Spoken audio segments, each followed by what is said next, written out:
Warriors binago ang ruta sa mga players na ito. Na-excite si Curry. Harden, masaya na sa Clippers. Bago ang lahat, kung gusto niyo ng matibay na basketball shoes, Curry 10 mabibili lamang sa halagang 2,100 pesos. I-click lamang ang link sa comment section or bisitahin lamang ang tiffen.com for more high quality shoes. Ang Phoenix Suns ay bumaba sa 2 wins at 2 losses na record sa regular season matapos ang isang pagkatalo na may score na 115-114 laban sa San Antonio Spurs. Ito ay tumigil sa kanilang 9 na sunod-sunod na panalo laban sa koponan ni Greg Popovich. Sa gabi ng Halloween, ginaya ng Suns ang kanilang pinakamagandang ghost impression sa pamamagitan ng pag-alaw na mawala ang malawak na lamang sa buong gabi at bumaba sa 4 na puntos sa huli ng ika-4 na quarter, matapos ang 20 na puntos na lamang laban sa San Antonio Spurs. Kinuha ng Spurs ang kanilang unang lamang na may 2 segundo na lang na natitira. Dahil wala pa si Devin Booker at Bradley Beal, muling nagpatuloy si Suns coach Frank Vogel kay Grayson Allen at Eric Gordon sa starting lineup kasama si Josh Okogie, Kevin Durant at Jusuf Nurkic. Bago ang laro, sinabi ni Vogel na wala silang tiyak na petsa para sa kanilang pagbabalik. Hindi ako sigurado. Wala pang tiyak na panahon para rito. Pero silang masipag na nagtatrabaho upang makabalik sa pinakamabilis na panahon. Pareho na nagsimula na magkaroon ng mga on-court drills. Ngunit, pangunahin itong mga simpleng shooting. Pero hindi pa kami sigurado. Ang rookie sensation ng Spurs na si Victor Wembanyama ay hindi gaanong impresibo ang stats. Ngunit, nagpakita siya ng ilang mga plays na nagpapakita ng kanyang tunay na potensyal. Nakapagtala siya ng 18 na puntos at 8 rebounds. Si Keldon Johnson ang nanguna sa lahat ng mga manlalaro sa puntos na mayroong 27 points. Lahat ng 5 starters ng Phoenix ay nakapagtala ng mga puntos sa 2 digit, kung saan sina Kevin Durant at Eric Gordon ang pangunahing nag-ambag. Nakapag-turnover ang Suns ng bola na 19 beses sa kanilang pagkatalo. Ang 115 na puntos ng San Antonio ay pinakamataas na puntos na binigay ng Phoenix sa buong season matapos ang 70 na puntos ng Spurs sa ikalawang bahagi. Babalik ang Phoenix sa Huwebes para muli na mag-host ng San Antonio. Nagharap si Kevin Durant at Victor Wembanyama sa NBA para sa unang beses nang mag-host ang Suns ng Spurs noong Martes ng gabi. Bago ang laban noong Halloween, tinanong si Durant kung paano niya nararamdaman na tinukoy siya ni Wembanyama bilang kanyang paboritong manlalaro. At ang sagot ng 13-time All-Star ay nakakatawa. Ibig sabihin, matanda na ako, ang naging sagot ni Durant. Matapos ang pagkatalo ng San Antonio sa Clippers noong linggo, sinabi ni Wembanyama sa mga reporters na si Durant ay isa sa kanyang mga paboritong manlalaro sa NBA sa lahat ng panahon. Gusto ko ang katotohanan na sa mga taon, walang nakahanap ng paraan na may magwardyahan siya ng may consistency, sabi ni Wembanyama. Ito ang marahil ang dahilan kung bakit siya ang isa sa aking mga paboritong manlalaro sa lahat ng panahon.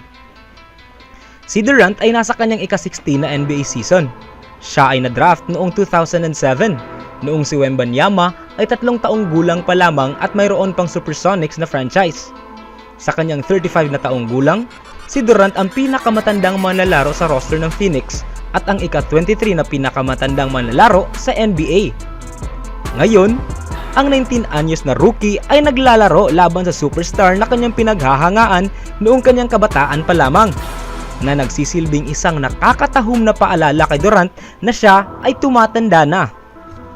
Si Durant ay marami pa ring ibubuga sa court, at ito ay naipakita niya ng maaga noong Martes na magkaroon sila ng one-on-one laban kay Wembanyama, kung saan siya ay tumira ng maganda at malambot na jumper na tila imposibleng depensahan, kahit pa para kay Wembanyama na may taas na 7'4".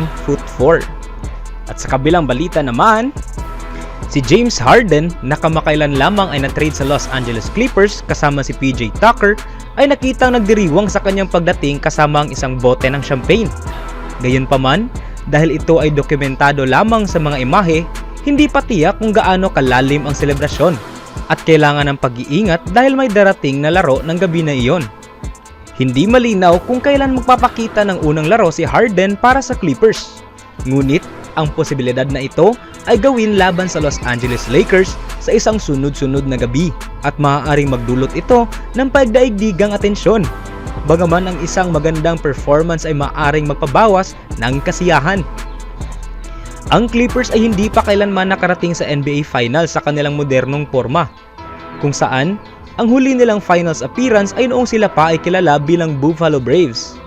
Iniwan nila ang Buffalo noong 1984, kaya't mayroon na silang halos 40 na taon upang makarating sa Finals bilang isang kupunan at hindi pa nila ito na-accomplish. Mayroon lamang silang isang pagkakaroon sa Conference Finals na nangyari noong 2021 kahit na nasaktan si Kawhi Leonard sa kanyang tuhod sa second round ng playoffs. Para sa isang kupunan na binuo na may inaasahang kampyonato noong 2019, tila hindi impresibo ang Clippers. Ang kanilang Conference Finals appearance ay hindi natin maituturing na ang kanilang maximum na achievement, at ang pagkuha kay Harden ay direktang hakbang upang tugunan ito. Bagamat hindi nakakarating sa NBA Finals si Harden mula noong 2012, umaasa ang Clippers na ang kanyang talento kasama sina Kawhi at Paul George ay makakatulong sa tagumpay ng koponan. Ang Western Conference ay labis na magkakompetensya ngayong season, kung saan napakaliit na mga pagkakaiba sa pagitan ng mga koponan sa middle tier ng conference. Kasama ang Clippers sa mga pangunahing koponan sa grupong iyon, na itinaas ang kanilang sarili bilang mga tunay na contender kasama ang Warriors, Lakers, Suns at Nuggets. Binawasan ng koponan ang kanilang kalaliman upang makuha si Harden sa pamamagitan ng pag-trade ng 4 na manlalaro para kay Harden, PJ Tucker at Filip Petrusev. Hindi inaasahan na makakatulong si Petrusev sa Clippers ngayong season, kaya't kinakailangan ng koponan na malaman kung paano palitan ang 4 na manlalarong nawala sa front court. Inaasahan na si Terrence Mann ay maglalaro sa forward line matapos gamitin na pang-backup na guard. Baka ang Clippers ay maghanap ng iba pang mga hakbang pagkatapos ng deal na ito. Ngunit, kinakailangan muna nating isipin na bibigyan ng pagkakataon ng kasalukuyang roster sa mga susunod na buwan bago magdesisyon ang koponan kung kinakailangan o magagamit pa ba ang karagdagang mga pagbabago. Sa kabilang banda naman mga kaibigan, isang gabi matapos i-commend ni Chris Paul ang Warriors bilang isa sa pinakamalalim na koponan na kanyang nakasama sa kanyang career, pinatunayan ito ng Warriors. Sa kawalan ni Klay Thompson at Jonathan Kuminga, naghanap si Coach Steve Kerr ng mga reserbang player at nagresulta ng impresibong 130-102 na panalo laban sa New Orleans Pelicans.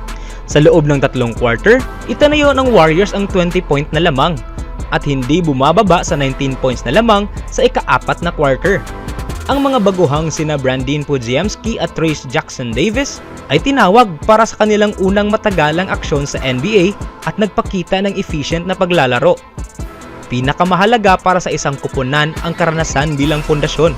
Wala sa mga veteranong manlalaro ang naglaro ng higit sa 30 minutes at ang mga minuto na iyon ay para kay Curry na naabala sa pagtira ng 42 points.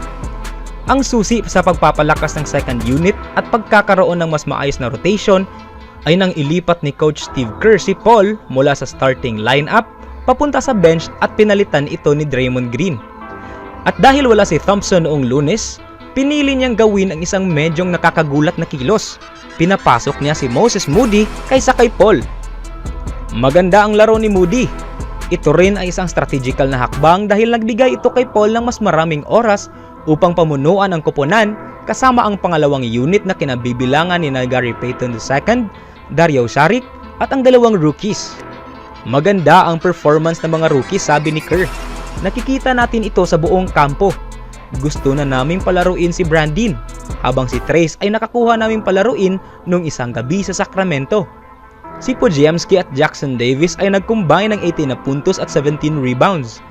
Kapag lahat ay malusog, karaniwan ang kasama si Paul, sina Saric, Payton, Kuminga at Moody. Comment down below mga kaibigan kung ano ang inyong masasabi tungkol dito.